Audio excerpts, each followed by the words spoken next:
안녕하세요. 빌딩 PT의 이코치입니다. 오늘은 빌딩 투자에 있어서 호텔 모텔이 과연 어떤 자산인지 투자할 만한지에 대해서 말씀드려 보겠습니다. 결론부터 말씀을 드리면 생각보다 훨씬 조심해야 하는 자산입니다.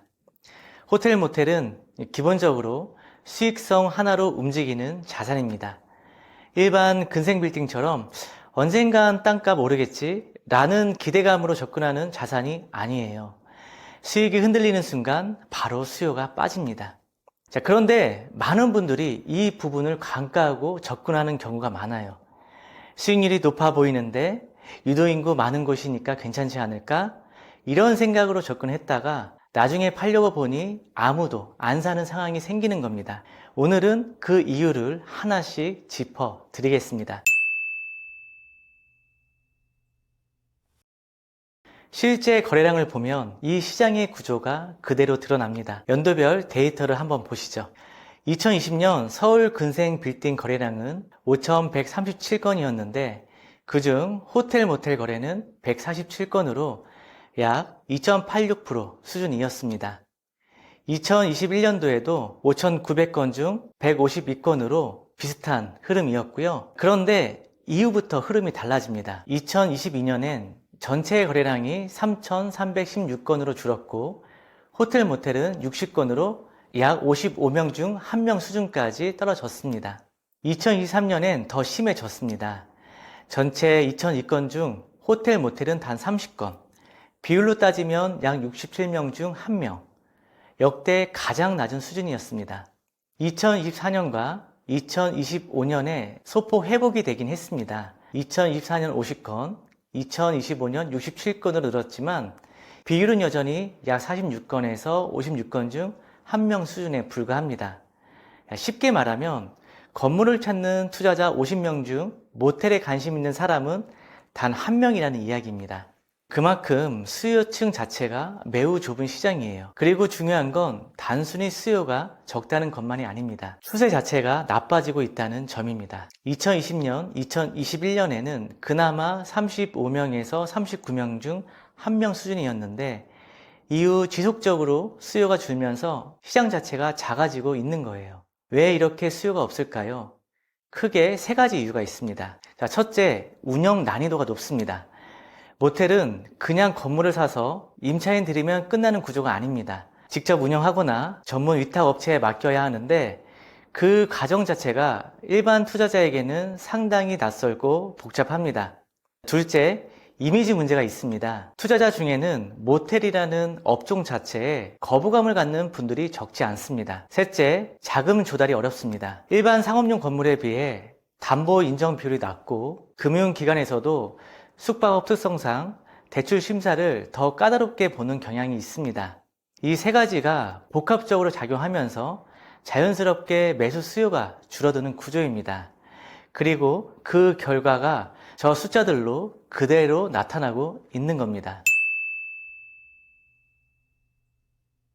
부동산은 결국 수요와 공급입니다. 수익률이 아무리 좋아 보여도 찾는 사람이 없으면 자산가치 상승에는 한계가 있고 매수자가 적다는 건 엑시트가 어렵다는 의미이기도 합니다.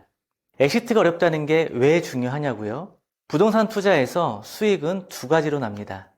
하나는 보유하는 동안 나오는 임대 수익 또는 영업 수익, 그리고 다른 하나는 바로 시세 차익입니다. 근데 모텔은 이 두 번째 수익, 즉 매각 차익을 기대하기가 굉장히 어렵습니다.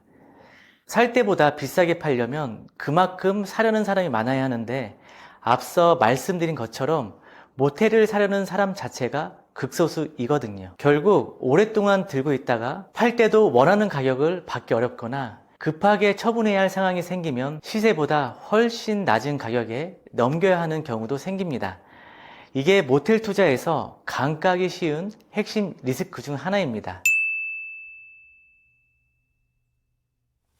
특히 서울 모텔 시장은 땅값은 높은데 수익률은 낮고 그렇다고 집가 상승 메리트가 큰 것도 아닙니다. 투자 포지션이 상당히 애매한 경우가 많아요. 서울 핵심지의 경우 토지 가격이 이미 많이 올라와 있어서 수익형 자산으로 봤을 때 실질 수익률이 3에서 4% 초반에 불과한 경우도 있습니다. 이 정도 수익률이면 오피스텔이나 꼬마 빌딩과 비교해도 딱히 메리트가 없어요. 거기다 모텔은 건물 자체의 노후화 속도가 빠릅니다. 숙박업 특성상 시설 유지 보수 비용이 꾸준히 발생하고 객실 리모델링 주기도 짧기 때문에 유지 비용을 감안하면서 실질 수익은 더 줄어드는 구조입니다. 결국 서울 모텔은 비싼 땅에 낮은 수익률, 팔기도 어려운 이 삼중고를 안고 있는 셈입니다.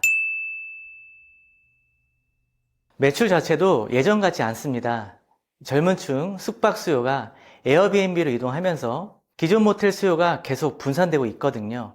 10년 전만 해도 단기 숙박의 선택지가 많지 않았습니다. 호텔은 비싸고 그 중간 어딘가에 모텔이 있었죠. 근데 지금은 에어비앤비, 게스트하우스, 소형 호텔, 호스텔까지 선택지가 다양해지면서 모텔이 누리던 중간 포지션이 흔들리고 있습니다. 특히 2030 세대는 같은 가격이면 에어비앤비처럼 감성 있고 독립된 공간을 선호합니다. 이 세대가 주요 소비층으로 자리 잡으면서 일반 모텔의 수요 기반 자체가 구조적으로 약해지고 있는 거예요. 여기에 코로나 이후 숙박 패턴도 바뀌었습니다. 단순히 자고 가는 목적보다는 여행 경험 자체를 중시하는 방향으로 이동하면서 그냥 모텔의 경쟁력은 더 떨어지고 있는 상황입니다.